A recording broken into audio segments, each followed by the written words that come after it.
అనిల్ రావుపూడి దర్శకత్వంలో సంక్రాంతికి చేస్తున్న వెంకటేష్ తర్వాత ఎవరితో చేయబోతున్నారని క్లారిటీ ఇంకా రాలేదు. ప్రస్తుతం ఆయన దగ్గర 2 ప్రతిపాదనలు ఉన్నాయి. మొదటిది, సామాజ వర్గమన రచయితల్లో ఒకరైన నందు కొన్ని నెలల క్రితం చెప్పిన కథ బాగా నచ్చింది. అయితే ఫుల్ వర్షన్ ఇంకా సిద్ధం కాలేదు. దాన్ని సురేష్ బాబు, వెంకీ కలిపి ఓకే చేశాక మరో నిర్మాణ సంస్థ భాగస్వామ్యం తీసుకొని సురేష్ ప్రొడక్షన్ బ్యానర్ మీద నిర్మించాలనేదే ఆలోచనట. కానీ కార్యరూపం దాల్చేది లేనిది ఇంకొద్ది రోజుల్లో తెలిసిపోతుంది. మరో ప్రపోజల్ డీజే టిల్లు దర్శకుడు విమల్ కృష్ణకు సానుకూలంగా ఉన్నారట. స్టోరీ లైన్ వచ్చేసి దాదాపు గ్రీన్ సిగ్నల్ ఇచ్చినట్టేనని అంటున్నారు. ఇది కూడా ఫన్తో కూడిన యాక్షన్ డ్రామాగా చెబుతున్నారు. ప్రొడక్షన్ హౌస్ ఎవరనేది ఖరారు చేయలేదు. కానీ వరుసగా సినిమాలు తీస్తున్న టాప్ బ్యానరే ఉండొచ్చు.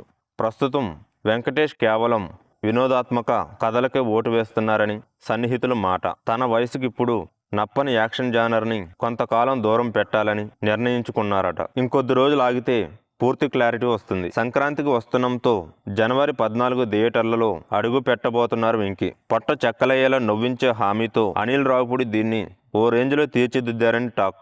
భీమ్స్ సంగీతంలో గోదావరి గట్టి మీద రామశిలకాయే పాట బ్లాక్ బస్టర్ అయ్యి అంచనాలు పెంచింది. పండగ బరిలో రామ్ చరణ్, బాలకృష్ణలతో పోటీ తీవ్రంగా ఉన్నప్పటికీ వెంకీ, అనిల్ ఇద్దరు కంటెంట్ మీద బోలెడు నమ్మకంతో ఉన్నారు. చివర్లో వచ్చినా సరే గెలుస్తామనే ధీమాతో ఉన్నారు.